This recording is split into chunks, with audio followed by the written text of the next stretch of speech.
Hola, welcome sa first episode. Kasi yung first two episode ko naman is di naman totally episode since eme-eme ko lang yan, mga rant ko sa buhay. And yeah, so ano bang pag-uusapan natin ngayon? Tagal na. Siguro ito yung pinaka nararanasan natin ngayon kasi tuwing like expected na siya tuwing hapon umuulan. Like umaga okay naman tapos biglang sobrang lakas ng paghapon na. Yeah, alam mo yun, ang bilis ng panahon kasi nung nakarang araw is nuknukan ng init.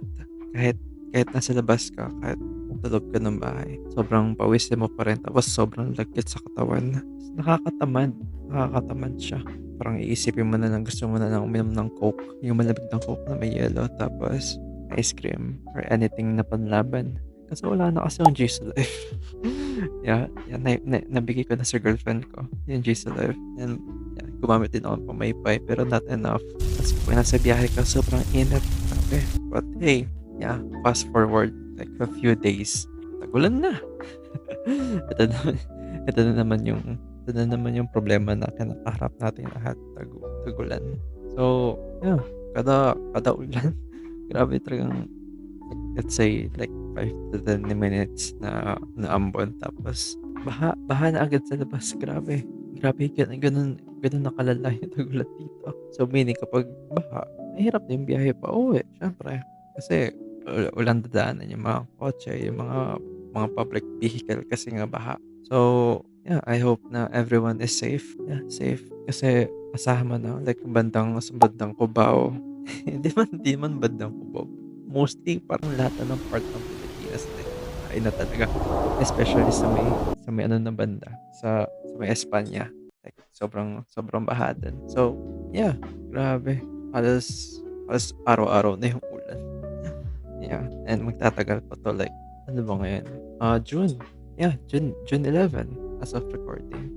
June 11 siya, so tatagal siya up until August. So, I think since mostly yun naman yung month ng tagulan sa atin sa Pilipinas. So, yeah, gusto ko na gusto ko na lang tumambay sa bahay, matulog, mag-Netflix and chill kasi tagulan eh. Like nakakatamad. Nakakatamad gumano kapag sobrang lamig. Tapos yan, nakakumot ka pa, bukas pa yung electric fan. Tas di man ako totally na nagkakape. And yan, nagtsatsa lang ako. Yeah, rainy season, sarap matulog. So I think ayun yung pinaka-pros sa lahat ng mga negative na sinabi ko, sa mga lahat ng cons na sinabi ko. I think ayun yung positive na sinabi ko kapag tagulan. And also, klase, ended ng suspension ng klase. Kasi sa suspension ng klase, I mean, di na ako estudyante, pero nung estudyante ako, like, grabe. Like, araw-araw ko yung naabangan yan kasi, like, parang 2 hours pa yung biyahe ko eh. Yeah, parang 2 hours pa yung biyahe ko. 2 hours pa yung binabiyahe ko papuntang eskwelahan nung college days ko, senior high school days ko.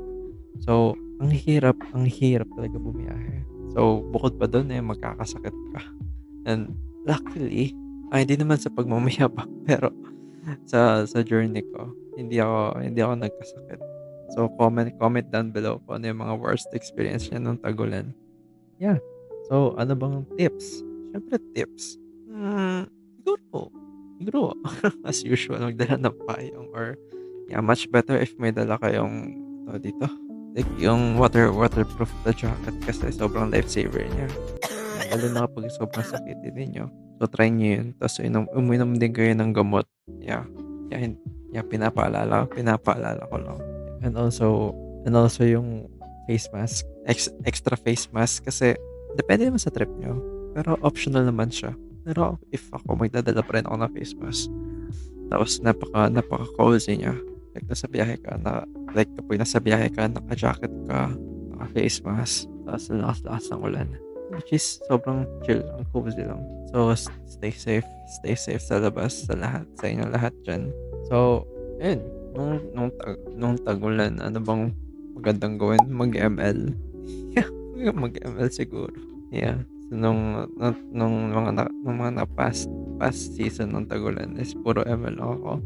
Puro ML, movie marathon. I think ayun yung pinaka maganda gawin kapag tagulan. Tapos magluto ng champorado. Tapos nakikinig ka ng rainy day playlist. Yeah, habang umuulan sa labas. may nakakairita lang kasi imagine mo 'to, ang hirap ito yung parang paikot-ikot na ako pero ito yung pinaka-rant ko talaga, ang hirap talaga bumiyahe kapag umuulan. Diyos ko po napaka-terror niya, 'yan.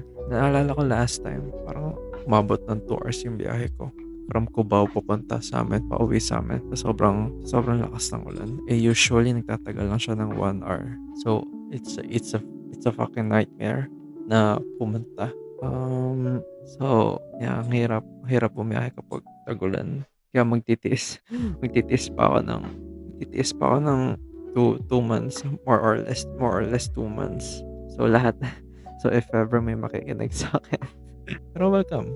Welcome sa first episode ng Roll Soul Trip kung saan nagra-rant lang ako ng sobrang lakas ng ulan. Yeah, so yun ang masasabi ko so far.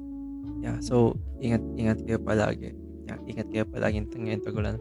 Ah, kasi ang as of now is LPA pa lang yung nararanasan natin, eh, low pressure area and di pa siya totally nagiging bagyo. So, imaginin ninyo LPA tapos sobrang lakas na ng impact sa atin. Like may nakita ko sa balita na lagpas tao na yung baha.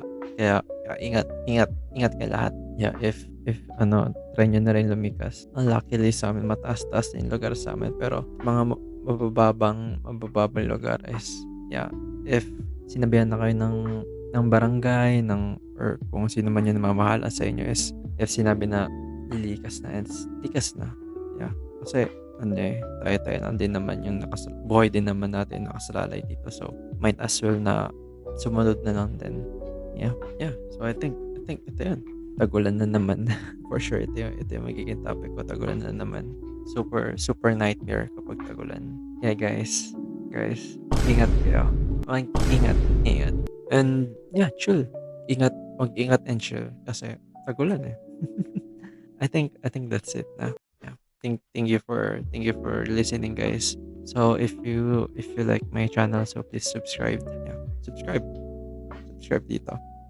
And if may masasabi man kayo or may nakalimutan akong sabihin, please comment na lang din down below. If ano yung mga experience niyo, viewers, kapag tagulan na.